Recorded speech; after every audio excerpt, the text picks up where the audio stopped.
Good morning all of you. अभी हम लोग देखने वाले हैं क्या, झारखंड शैक्षिक अनुसंधान एवं प्रशिक्षण परिषद द्वारा झारखंड के जितने भी स्कूल हैं उनके 8 क्लास का बोर्ड एग्जाम होने वाला है। कौन सा एग्जाम होने वाला है? Board exam. और बोर्ड एग्जाम का पैटर्न क्वेश्चन का कुछ इस प्रकार है, जिसमें से 50 के 50 क्वेश्चन रहेंगे वो OMR शीट में रहेंगे। किसमें रहेंगे? OMR शीट में आप उसका आंसर करना होगा। और ये ऑब्जेक्टिव क्वेश्चन है। कैसा क्वेश्चन है? ऑब्जेक्टिव। तो आइए हम लोग ऑब्जेक्टिव क्वेश्चन जो जैक के द्वारा पब्लिश किया गया है 50 क्वेश्चन, उसको सॉल्व करते हैं। सबसे पहला क्वेश्चन हम लोग आते हैं। सबसे पहला क्वेश्चन आपका इतिहास का क्वेश्चन है। और पहला क्वेश्चन क्या है कि लॉर्ड क्लाइव ने भारत का मानचित्र तैयार करने की जिम्मेदारी किसे सौंपी थी? ऑप्शन आपके पास में है, पहला है और वो है जेम्स मिल। कौन सा ऑप्शन है?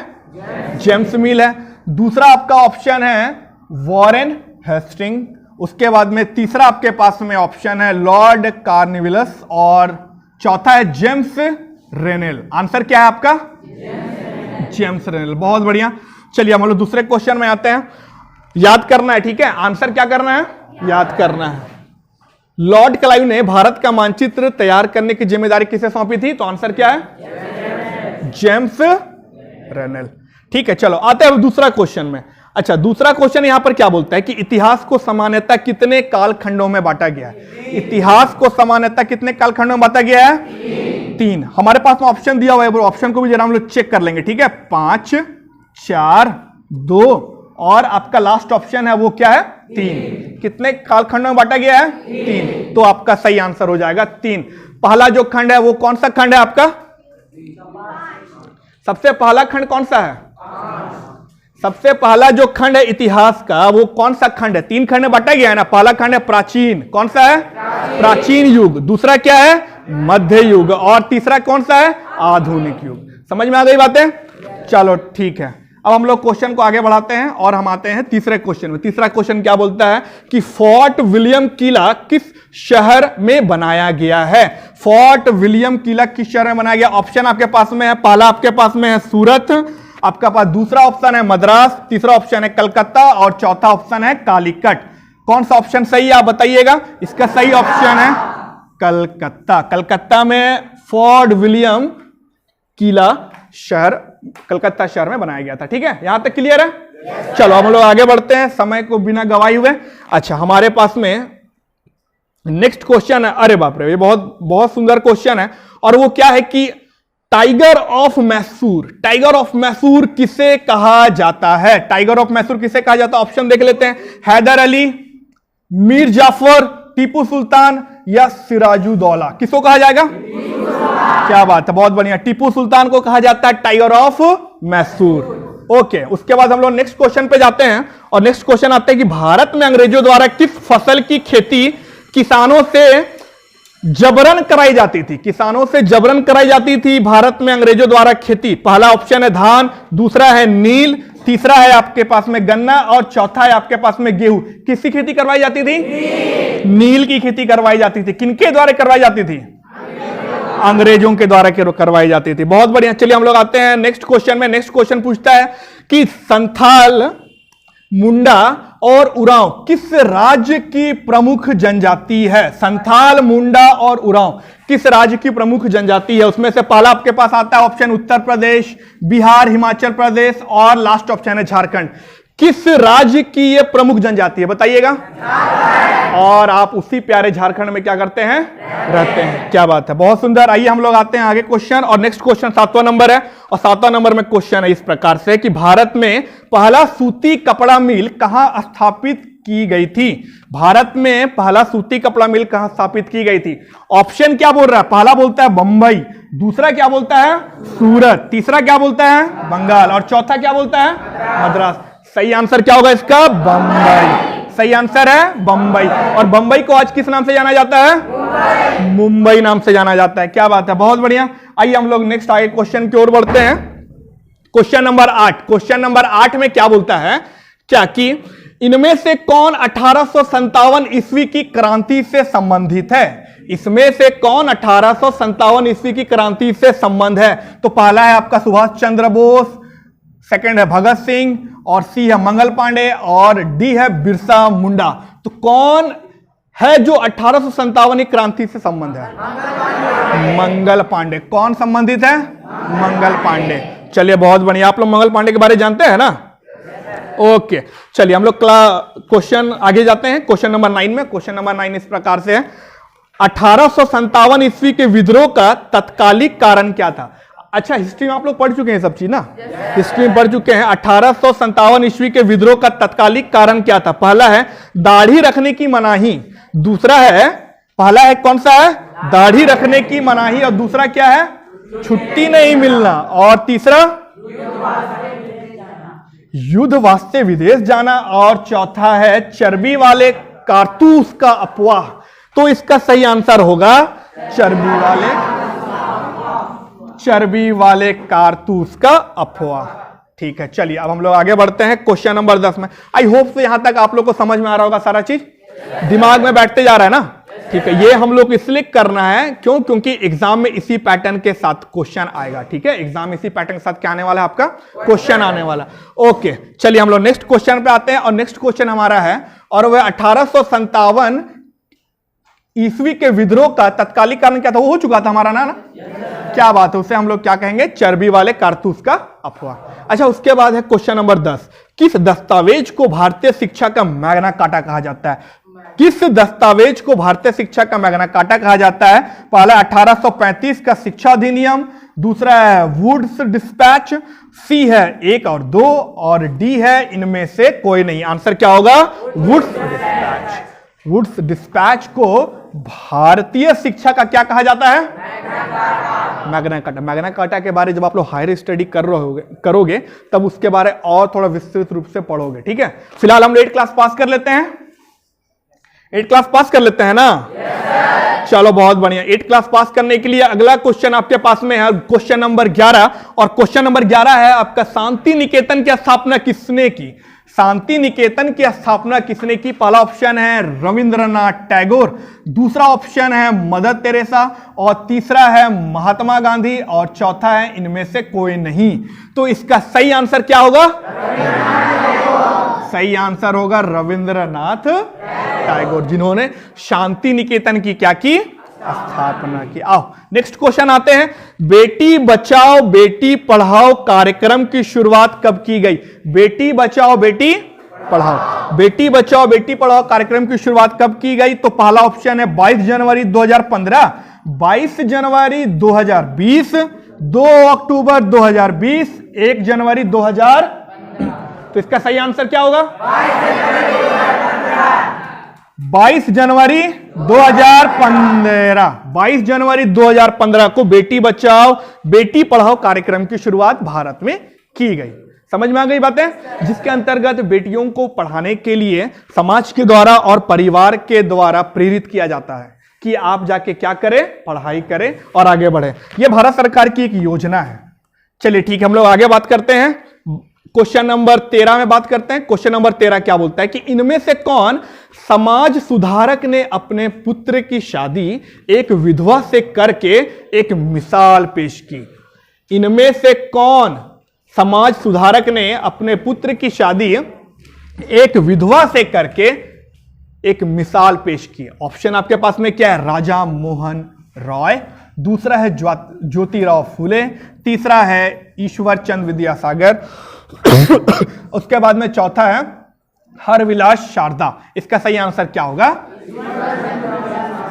ईश्वर चंद्र विद्यासागर। ईश्वर चंद्र विद्यासागर ने अपने पुत्र की शादी किससे करवा दी थी? और समाज में एक मिसाल पेश किया था। समाज में कैसा क्या चीज पेश किया था? मिसाल पेश किया था। उस समाज में जब विधवाओं को, विधवा महिलाओं को एक हीन दृष्टिकोण से देखा जाता था, ठीक है, एक अपमान के दृष्टिकोण से देखा जाता था, और उस बीच मिसाल देने का काम किए थे कौन? ईश्वर चंद्र। आगे बढ़े हम लोग क्वेश्चन पे। ओके चलो बहुत बढ़िया। आगे क्वेश्चन क्या बोलता है सर कि इनमें से कौन स्त्री पुरुष तुलना पुस्तक के प्रकाशन से संबंधित है? इनमें से कौन स्त्री पुरुष तुलना पुस्तक के प्रकाशन से सम्मिलित है? तो पहला आपके पास में ऑप्शन आता है, और ऑप्शन है वो ताराबाई शिंदे, ज्योतिराव फुले, या फिर तीसरा आपके पास में पंडित रामबाई, और चौथा हरविलास शारदा। आंसर क्या होगा सर इसका? आंसर है ताराबाई शिंदे। ताराबाई शिंदे ने एक बुक प्रकाशित किया था जिसका नाम था स्त्री पुरुष तुलना। स्त्री पुरुष, आप लोग स्त्री पुरुष में तुलना करते हैं? करना भी नहीं चाहिए, क्योंकि हम सभी क्या है, एक साथ हम लोग एक समान है, हम लोग बराबर है कि नहीं है? चलिए बहुत बढ़िया। आज लड़कियां किसी से कम है क्या, बताओ? आज वो भी आसमान को छू रही की छू रही हैं? समाज के साथ कंधे से कंधे मिला के आगे बढ़ रही कि नहीं बढ़ रही हैं? चलो यही यस सर के साथ हम लोग आगे नेक्स्ट क्वेश्चन पढ़ते हैं। और वो नेक्स्ट क्वेश्चन, इनमें से किन्हें पेरियार के नाम से जाना जाता है? इनमें से किन्हें पेरियार के नाम से जाना जाता है? पहला है ईवी रामास्वामी नायकर, दूसरा है आत्माराम पुंडरंग, तीसरा है पंडिता रामबाई और उसके बाद चौथा है नारायण गुरु। आंसर क्या होगा इसका? ईवी स्वामी नायकर। क्या है इसका आंसर? बहुत बढ़िया। चलो हम लोग नेक्स्ट क्वेश्चन की ओर आगे बढ़ते हैं। और नेक्स्ट क्वेश्चन हम लोग को दिख रहा है यहां पर, 1817 ईस्वी में कलकत्ता में हिंदू कॉलेज की स्थापना किसके द्वारा की गई थी? कहां पर बात किया जा रहा है? कलकत्ता में। कौन सा ईस्वी में बात किया जा रहा है? 1817। 1817 में हिंदू कॉलेज की स्थापना किसके द्वारा की गई थी कलकत्ता में? ऑप्शन है आपका ईश्वर चंद्र विद्यासागर, दूसरा है राजा राम मोहन रॉय, तीसरा हेनरी लुइस विलियम डेजेरियो और उसका चौथा है स्वामी विवेकानंद। किसके द्वारा की गई थी? राजा राम मोहन राय। राजा राम मोहन राय। चलो ठीक है, हम लोग नेक्स्ट क्वेश्चन की ओर आगे बढ़ते हैं। क्वेश्चन नंबर 17 है हमारा। यहां तक क्लियर है? किसी कोई दिक्कत है यहां तक? चलो ठीक है। 17 नंबर क्वेश्चन क्या बोलता है कि निम्न में से किसे अगस्त क्रांति के नाम से जाना जाता है? निम्न में किसे अगस्त क्रांति के नाम से जाना जाता है? अगस्त क्रांति के नाम से जाना जाता है किसे? सविनय अवज्ञा आंदोलन, असहयोग आंदोलन, भारत छोड़ो आंदोलन या खिलाफत आंदोलन? किसको जाना जाता है? भारत छोड़ो आंदोलन को जाना जाता है अगस्त क्रांति से। कौन से क्रांति से? सारे लोग बोलोगे तो दिमाग में बैठेगा। ठीक है, चलो हम लोग आते हैं नेक्स्ट क्वेश्चन की ओर। क्वेश्चन नंबर कितना होगा सर वो? Question number 18। क्वेश्चन नंबर 18 आपके सामने है। इनमें से कौन से क्रांतिकारी ने 8 अप्रैल 1929 ईस्वी को केंद्रीय असेंबली में बम फेंका था? कौन 1929 में केंद्रीय असेंबली में क्या फेंक दिया था? बम फेंक दिया था। और वो क्रांतिकारी कौन थे? पहला ऑप्शन है चंद्रशेखर आजाद, दूसरा है सरदार भगत सिंह, तीसरा है टीपू सुल्तान और चौथा है महात्मा गांधी। कौन सा वो क्रांति जिन्होंने बम फेंका था? जल्दी से बताओ आंसर। क्या बात है, सरदार भगत सिंह। चलो बहुत बड़ा। उसमें एक मूवी आई हुई थी ना जिसमें अजय देवगन लोग थे साथ। आप लोग देखें मूवी? नहीं देखें? ठीक है, ये मौका लगेगा एग्जाम के बाद में जरूर देखिएगा। ठीक है, ये हमारे क्रांतिकारियों का मूवी है जिन्होंने अपने खून पसीने से भारत को क्या दिलाया है? और आज हम उस आजाद भारत में खुली सांस ले रहे हैं। चलो ठीक है, हम लोग बात करते हैं क्वेश्चन नंबर 19 का। और क्वेश्चन नंबर 19 क्या बोलता है? झारखंड के कौन से हॉकी खिलाड़ी ने भारत को ओलंपिक, विश्व कप और एशियाई खेल तीनों में पदक दिलाने वाली टीम के सदस्य रहे हैं? अरे बाप रे, कौन कौन से मैच में बात किया जा रहा है? ओलंपिक में बात किया जा रहा है, विश्व कप और एशियाई खेल में। झारखंड के कौन से हॉकी खिलाड़ी हैं? पहला ऑप्शन है जयपाल सिंह मुंडा, दूसरा है माइकल किंडो, उसके बाद तीसरा है निकी प्रधान और चौथा है अजीत लकड़ा। कौन है? क्या बात है, माइकल किंडो ओलंपिक, विश्व कप और एशियाई तीनों खेलों में क्या किए हैं? झारखंड के टीम को पदक दिलाने का काम किए हैं। क्लियर है यहां पर? चलिए माइकल किंडो के बाद हम लोग आगे बढ़ते हैं।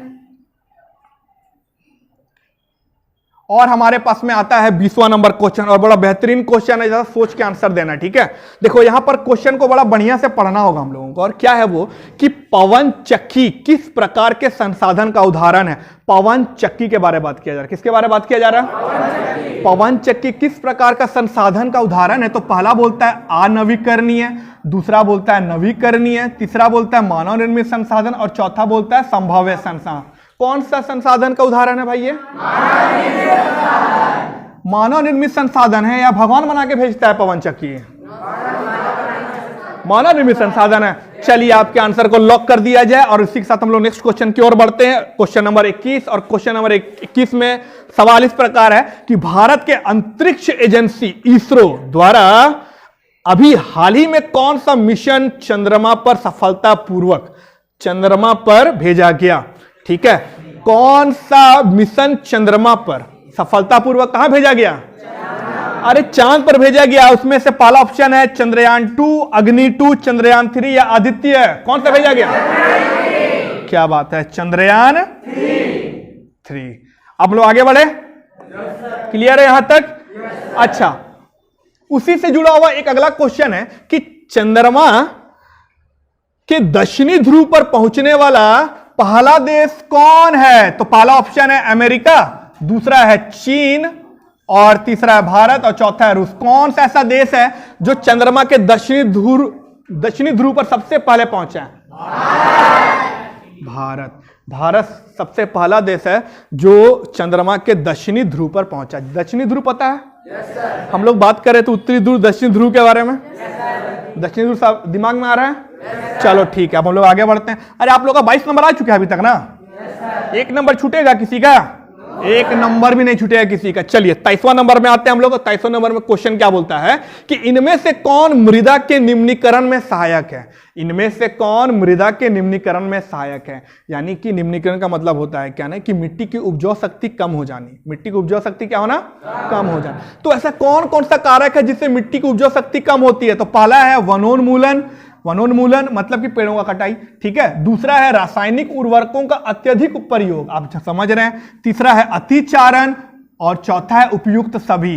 तो आंसर क्या होगा आपका? उपयुक्त सभी आंसर होगा। क्यों? क्योंकि इन तीनों से मृदा की उपजाऊ शक्ति क्या होती है? कम होती। अतिचारण का मतलब होता है आवश्यकता से अधिक पशुओं को किसी जगह पे चराना। समझ में आ रही बातें? चलो ठीक है, अब हम लोग नेक्स्ट आगे बढ़ते हैं और नेक्स्ट सवाल है 24 नंबर में। पृथ्वी पर उपलब्ध कुल जल का कितना प्रतिशत पीने योग्य है? पृथ्वी पर उपलब्ध कुल जल का कितना प्रतिशत? पृथ्वी पर कितना प्रतिशत जल है? 70% जल है। सब पी सकते हैं हम?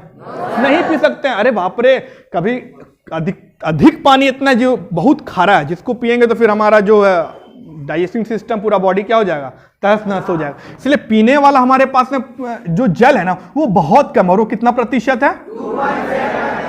2.7% ही सिर्फ पृथ्वी में पानी, जिसको हम क्या कर सकते हैं? पी सकते हैं। बहुत बढ़िया, बाप रे, आप लोग तो 24 नंबर लेके आ गए बिना गलती के। अब हम लोग आगे करते हैं और नेक्स्ट हमारा सवाल है 25वां नंबर का, और वो आता है प्रधानमंत्री कौशल विकास योजना किससे संबंधित है? प्रधानमंत्री कौशल विकास योजना किससे संबंधित है? तो पहला आंसर हमारे पास में आता है और वो ऑब्जेक्टिव है, ये आंसर नहीं है हमारा। पहला है बच्चों की पढ़ाई से संबंधित है, सैनिकों से संबंधित है, युवाओं के कौशल विकास से संबंधित है, या उपयुक्त सभी। ये किससे संबंधित है? युवाओं के कौशल विकास से। युवाओं को सिखाना। हम लोग याद करो, हम लोग पढ़ाई कर रहे थे जिसमें मानव से मानव संसाधन बनने के लिए 3 चीज चाहिए होता है, ठीक है। सबसे नीचे में क्या था? प्रशिक्षण। क्या था? प्रशिक्षण। प्रशिक्षण के दौरान क्या होता है कि हम कुछ कंप्यूटर का काम सीख जाते हैं, हम कहीं मैकेनिक का काम सीख जाते हैं, कहीं हम हार्डवेयरिंग का दुकान सीख जाते हैं, कहीं म्यूजिक सीखते हैं। हम इससे क्या डेवलप करते हैं? अपने कौशल को डेवलप करते हैं ना। और सरकार द्वारा, भारत सरकार द्वारा प्रधानमंत्री कौशल विकास योजना की शुरुआत की गई है, जिसके अंतर्गत युवाओं के कौशल को क्या करना है? विकास करना, युवाओं के कौशल को विकसित करना है। आगे बढ़े हम लोग। अब नेक्स्ट क्वेश्चन हमारा क्या बोलता है? नेक्स्ट क्वेश्चन बोलता है कि विश्व में सबसे अधिक कोयला का उत्पादन किस देश द्वारा किया जाता है? तो आपके पास में पहला ऑप्शन है और वो है भारत। अच्छा, उसके बाद में दूसरा क्या है? चीन, और तीसरा है रूस, और चौथा है अमेरिका। इसका सही आंसर क्या होगा सर? इसका सही आंसर होगा चीन। बहुत बढ़िया, चलिए हम लोग आगे बढ़ते हैं। उसके बाद में नेक्स्ट क्वेश्चन 27 नंबर है। इनमें से कौन से फसल को सफेद सोना कहा जाता है? इनमें से कौन से फसल को कौन सा सोना कहा जाता है? देखे हो तुम लोग सफेद सोना? अरे सारे लोग देखे हो भाई। चलो देखते हैं सही आंसर क्या होगा। पहला है इसमें जूट, दूसरा है पटसन, तीसरा है कपास, चौथा है चावल। सही आंसर क्या होगा सर? सही आंसर इसका कपास। कपास तो सारे लोग देखे हो। नंबर 25 नंबर 27 नंबर किसी कहीं जा रहा है? किसी का कहीं नहीं जा रहा। 27 नंबर देखो, 27 नंबर तुम लोग लेके आ गए हो हम लोग। चलो हम लोग 28 नंबर में आ जाते हैं, और ये भी बहुत इजी क्वेश्चन है। 28 नंबर क्वेश्चन क्या बोलता है कि एपीकल्चर किस चीज से संबंधित है? याद करो, हम लोग एग्रीकल्चर में पढ़े थे इसके बारे में, ठीक है। एपीकल्चर किस चीज से संबंधित है? तो पहला बोलता है अंगूर उत्पादन से, दूसरा बोलता है रेशम उत्पादन से, तीसरा बोलता है मधुमक्खी पालन से, चौथा बोलता है फूलों की खेती से। किससे संबंधित है ये? एपीकल्चर मतलब मधुमक्खी का पालन या मधुमक्खी का उत्पादन, मधुमक्खी का पालन। बहुत बढ़िया। चलो आते हैं हम लोग नेक्स्ट क्वेश्चन में। नेक्स्ट क्वेश्चन क्या बोलता है? इनमें से कौन सा देश मसाले उत्पादन में प्रमुख है? इनमें से कौन सा देश कौन से उत्पादन में? मसाले उत्पादन में। और आप लोग बिना मसाले कोई खाना पसंद करोगे? अरे वाह क्या बात है। तो आपका प्यारा देश का क्या नाम है? और भारत हमारा जो ऑप्शन है वो ऑप्शन हमारा सही है। चलो ठीक है, हम लोग नेक्स्ट क्वेश्चन की ओर आगे बढ़ते हैं। और नेक्स्ट क्वेश्चन क्या बोलता है? निम्नलिखित में कौन खनिज आधारित उद्योग है? कौन कैसा आधारित उद्योग है? खनिज आधारित उद्योग है। और खनिज आधारित उद्योग में हम बात कर रहे हैं, पहला है हमारा सूती वस्त्र उद्योग। पहला क्या है? सूती वस्त्र उद्योग। दूसरा है लोहा इस्पात उद्योग। तीसरा है रेशम उद्योग और चौथा है कागज उद्योग। इसका सही आंसर होगा हमारा क्या? लोहा इस्पात उद्योग। ये कैसा है? खनिज आधारित उद्योग है ना। आगे बढ़े हम लोग यहां पर फिर। चलो ठीक है आगे बढ़ते हैं। नेक्स्ट क्वेश्चन क्या? अरे बाप रे, 31 नंबर क्वेश्चन बोलता है भारत का पीटर्सबर्ग किस शहर को कहा जाता है? भारत का पीटर्सबर्ग किस शहर को कहा जाता है? ऑप्शन है बोकारो, दूसरा है धनबाद, तीसरा है राउरकेला और चौथा है जमशेदपुर। कौन सा सही आंसर होगा इसका? जमशेदपुर। क्या बात है। जमशेदपुर को भारत का पीटर्सबर्ग शहर कहा जाता है। आगे बढ़े हम लोग फिर। चलो क्या बात है, 31 नंबर हो गया हमारा कंप्लीट। और हमारा 32वां नंबर का क्वेश्चन है, झारखंड का कौन सा स्थान उर्वरक उद्योग के लिए प्रसिद्ध है? झारखंड का कौन सा स्थान उर्वरक उद्योग के लिए प्रसिद्ध है? जिसमें से पहला ऑप्शन आपका आता है हटिया, दूसरा आता है गोमिया, तीसरा आता है घाटशिला और चौथा आता है सिंदरी। सर इसका सही आंसर क्या होगा? सिंदरी। सिंदरी में उर्वरक उद्योग बहुत अधिक मात्रा में, और सिंदरी के जो उर्वरक उद्योग है वो बहुत अधिक फेमस है, बहुत अधिक प्रसिद्ध है। और सिंदरी कहां पर है? सिंदरी कहां पर है? झारखंड में है कि नहीं है? झारखंड में। आप लोग गोला का नाम सुने? गोला? चलिए बहुत बढ़िया। नेक्स्ट हम लोग बात करते हैं 32 नंबर। इनमें से जनसंख्या परिवर्तन के कारण क्या है? इनमें से जनसंख्या परिवर्तन के कारण कौन कौन से हैं? पहला बोलता है जन्म दर, दूसरा बोलता है मृत्यु दर, तीसरा बोलता है प्रवास और चौथा बोलता है उपयुक्त सभी। इसमें से क्या होगा? उपयुक्त सभी।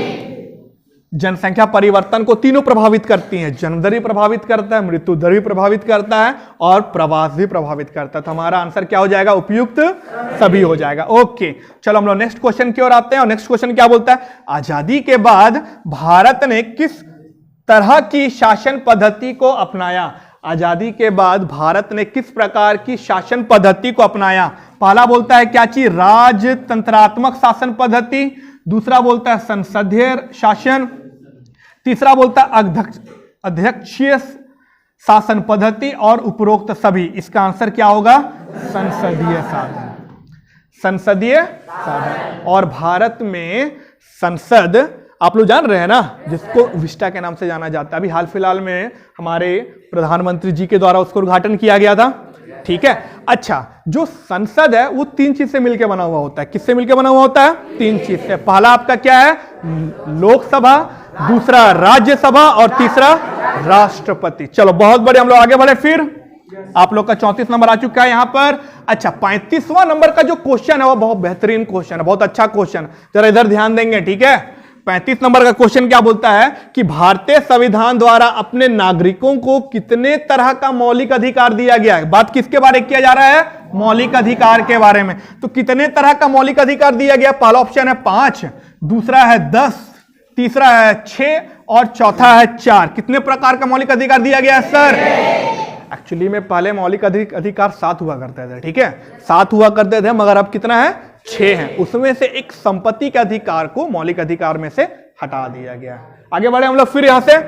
ओके, यहां तक किसी कोई दिक्कत? समझ में आ रही बातें? 35 नंबर आ गया ना सारे लोग का? 35 नंबर आ गया है। चलो ठीक है, बात हम लोग 36वां नंबर में आते हैं, ठीक है। और 36 नंबर का क्वेश्चन क्या बोलता है? 36 नंबर का क्वेश्चन क्या बोलता है? ध्यान देना है क्या कि भारतीय संविधान धर्म को लेकर कैसा है? भारतीय संविधान, संविधान आपके पास में है, ठीक है, और भारत का संविधान विश्व के सबसे बड़े लिखित संविधानों में से है, ठीक है। अच्छा, ये भारत का जो संविधान है वो धर्म को लेकर कैसा है? तो क्या बोलता है? पहला ऑप्शन कि धर्मनिरपेक्ष है, दूसरा बोलता है किसी एक धर्म के प्रति कट्टर है, दूसरा बोलता है यहां सिर्फ हिंदू धर्म के लोग रह सकते हैं, और चौथा बोलता है इनमें से कोई नहीं। और इसका आंसर क्या होगा आपका? धर्मनिरपेक्ष, यानी सारे धर्मों को, सभी धर्मों को बराबर का सम्मान, बराबर का अधिकार दिया जाता है। समझ में आ गई बातें? आगे बढ़े फिर हम लोग। चलो बहुत बढ़िया। नेक्स्ट हमारा 37 क्वेश्चन और बोलता है भारत की पहली प्रथम महिला प्रधानमंत्री कौन थी? भारत की प्रथम महिला प्रधानमंत्री, किसके बारे में बात किया जा रहा है? प्रधानमंत्री के बारे में बात किया जा रहा है। और प्रधानमंत्री कौन थी? तो पहला ऑप्शन है सरोजिनी नायडू, उसके बाद में दूसरा है आपके पास में सोनिया गांधी, तीसरा है आपके पास में प्रतिभा देवी सिंह पाटिल, और चौथा है इंदिरा गांधी। कौन सा आंसर सही है इसका? इंदिरा गांधी, श्रीमती इंदिरा गांधी जी भारत की प्रथम महिला प्रधानमंत्री थी। ठीक है, और जब बड़ा दुखद बात है भारत का, क्या कि इनको गोली मार के मार दिया गया था, गोली से मार दिया गया था। ठीक है, चलो हम लोग आगे बढ़ते हैं। ठीक है, क्वेश्चन नंबर 38 में लोग बात करते हैं सरकार को जन सुविधाओं के लिए पैसा कहां से आता है? सरकार के पास में जो पैसा आता है ना, जिससे वो देश का, समाज का कल्याण करे, वो पैसा कहां से आता है? तो ऑप्शन है कर द्वारा, टैक्स द्वारा मतलब, और दूसरा है खेती से, तीसरा है पुलिस से, और चौथा है इनमें से कोई नहीं। कहां से आता है सरकार के पास में पैसा? आप लोग टैक्स देते नहीं देते हो? हर कोई टैक्स देता है। कैसे टैक्स देता है? आप अभी डायरेक्ट टैक्स नहीं, बल्कि आप इनडायरेक्ट टैक्स देते हो। कैसा टैक्स देते हो? इनडायरेक्ट टैक्स कैसे? मतलब आप जब किसी सामान को खरीदते हो ना, मतलब आप सरकार को बदले में क्या चुकाते हो? पैसा चुकाते हो, टैक्स चुकाते हो। क्या चुकाते हो? चाहे आप बिस्किट खरीदो, चाहे आप हॉर्लिक्स खरीदो, चाहे आप टॉफी खरीदो, सरकार को बदले में क्या चुकाते हो? टैक्स चुकाते हो। चलो ठीक है, नेक्स्ट आगे बढ़े हम लोग फिर। यानी आपका भी समाज में योगदान है, अभी भी योगदान है कि नहीं योगदान? ओके, चलो क्वेश्चन नंबर 39 क्या बोलता है? इनमें से कौन भारतीय संसद तीनों अंगों से संबंधित? अभी हमने पढ़ा, इनमें से कौन भारतीय संसद तीनों अंगों से संबंधित है? ऑप्शन है प्रधानमंत्री, मुख्यमंत्री एवं प्रधानमंत्री। क्या बात था, खतरनाक ऑप्शन दिया हुआ है भाई। दूसरा क्या बोलता है? राष्ट्रपति, राज्यसभा, विधानसभा। तीसरा बोलता है लोकसभा, राज्यसभा तथा राष्ट्रपति, और बोलता है इनमें से कोई नहीं। कौन सा आंसर सही होगा सर आप लोग का? संसद के 3 अंग, लोकसभा, राज्यसभा और राष्ट्रपति। क्या बात है, बहुत बढ़िया। चलिए नेक्स्ट क्वेश्चन हमारे पास में 40 नंबर का क्वेश्चन है। केंद्र में सरकार बनाने के लिए किसी भी दल या पार्टी के पास कम से कम लोकसभा के कितने संसद का समर्थन चाहिए? ध्यान देना, इधर समझो, इधर ध्यान दो, समझो। केंद्र में सरकार, अभी केंद्र में किनका सरकार है? भारतीय जनता पार्टी की सरकार है। ठीक है, अगर कांग्रेस को सरकार बनाना हो, ठीक है, या आप पार्टी को अगर केंद्र में सरकार बनाना हो, तो लोकसभा में कितना सीटों की आवश्यकता होगी उनको? 272। कम से कम उनको कितना सीट लेके आना है? 272 सीट लेके आना, तभी पार्टी मेजोरिटी में आएगी और फिर वो क्या बनाएगी? केंद्र में सरकार बनाएगी। क्या बनाएगी? केंद्र में। चलो आगे बढ़े हम लोग फिर। ओके, नेक्स्ट हमारे पास में 41वां नंबर का क्वेश्चन है। किसको भारतीय संसद का उच्च सदन कहा जाता है? किसको भारतीय सदन का उच्च सदन कहा जाता है? ठीक है, और उस सदन के लिए सबसे पहला ऑप्शन है आपके पास में, पहला ऑप्शन आपके पास में वो है लोकसभा, दूसरा है आपके पास में राज्यसभा, और तीसरा है राष्ट्रपति, और चौथा है इनमें से कोई नहीं। कौन सा सदन है जो उच्च सदन है? बताइए जल्दी से आंसर। क्या बात है, कौन सा आंसर सही है आपका? राज्यसभा। राज्यसभा जो है वो भारतीय सदन का सबसे उच्च सदन है। ठीक है, समझ में आ गई बात है? चलो, वैसे इन सब में सदनों में क्या होता है? लोकसभा और राज्यसभा में क्या होता है? विचार विमर्श होते हैं। ठीक है, नियम कानून बनाए जाते हैं, देश को कैसे चलाना है, देश को कैसे विकास की ओर आगे बढ़ाना है, इन सारे का नियम कानून डिस्कशन कहां पर होता है? लोकसभा और राज्यसभा में। आगे बढ़े फिर हम लोग। चलो ठीक है, और नेक्स्ट हमारा सवाल है, और वो क्या बोलता है कि इनमें से भारत के किस राष्ट्रपति के नाम पर शिक्षक दिवस मनाया जाता है? क्या बात है, बहुत बेहतरीन क्वेश्चन, और आप लोगों को पता होगा ये कि इनमें से भारत के किस राष्ट्रपति के नाम में शिक्षक दिवस मनाया जाता है? पहला ऑप्शन है डॉक्टर सर्वपल्ली राधाकृष्णन, दूसरा है डॉक्टर राजेंद्र प्रसाद, तीसरा है नीलम राजीव रेड्डी, और चौथा है इनमें से कोई नहीं। किसके नाम पे मनाया जाता है शिक्षक दिवस सर? सर्वपल्ली राधा। क्या बात, आपको पता है कि नहीं पता ये सब?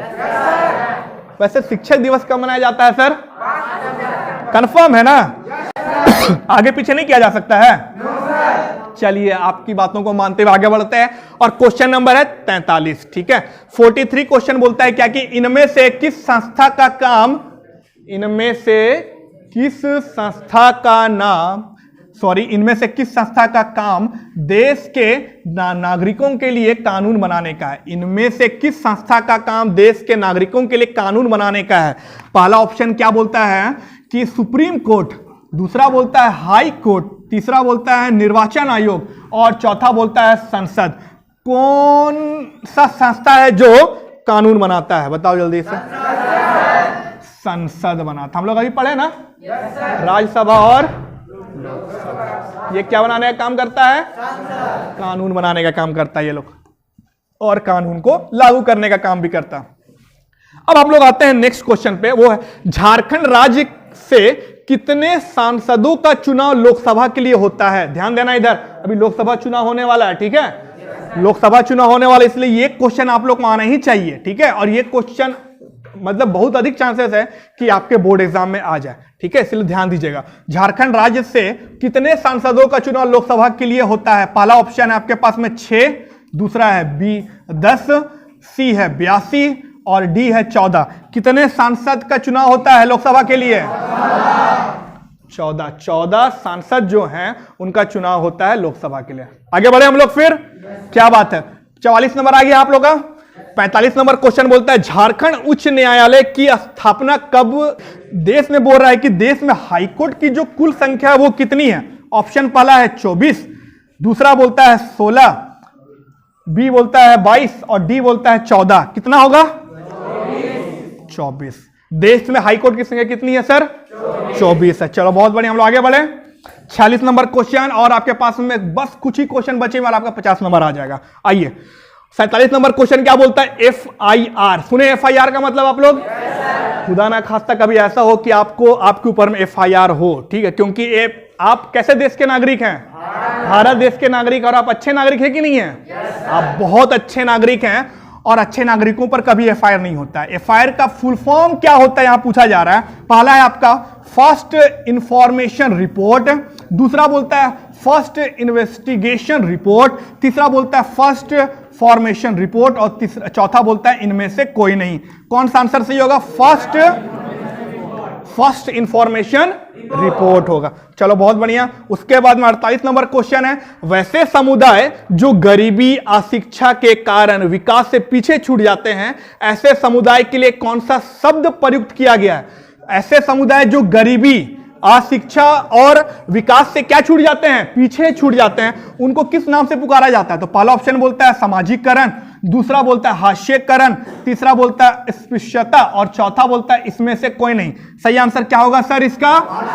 हास्यकरण। इंग्लिश में बोलेंगे मार्जिनलाइजेशन। ठीक है, चलो ठीक है, हम लोग आगे बढ़ते हैं हम लोग, और वो हम लोग का सेकेंड लास्ट क्वेश्चन है, झारखंड में कितने प्रतिशत आबादी अनुसूचित जनजातियों की है? झारखंड में कितने प्रतिशत आबादी अनुसूचित जनजातियों की है? जातियों और जनजातियों में अंतर होता है। बात किया जा रहा है किसके बारे में? जनजातियों। किसके बारे में बात किया जा रहा है? जनजातियों। तो कितने प्रतिशत झारखंड में? तो ऑप्शन बोलता है 25%, दूसरा बोलता है 26%, तीसरा बोलता है 8% और चौथा बोलता है 32%।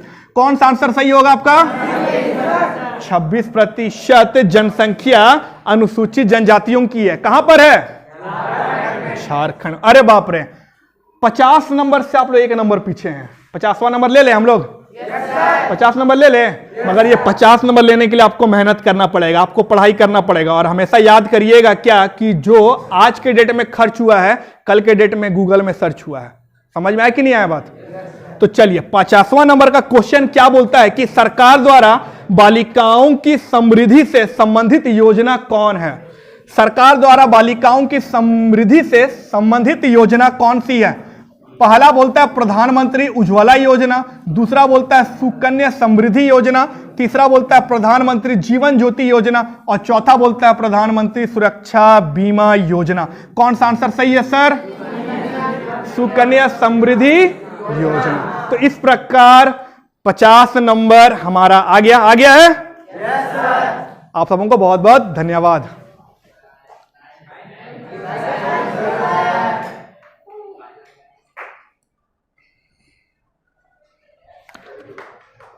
समझ में आ गया यहां तक? किसी कोई दिक्कत? देखो यहां पर